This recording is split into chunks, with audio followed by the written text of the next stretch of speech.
إذا فعلوا فاحشة أو ظلموا أنفسهم ذكروا الله فاستغفروا لذنوبهم ومن يغفر الذنوب إلا الله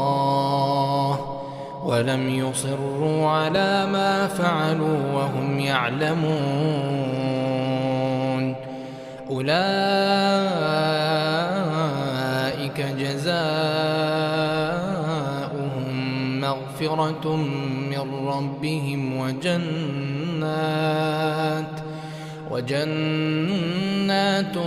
تجري من تحتها الأنهار خالدين فيها ونعم أجر العاملين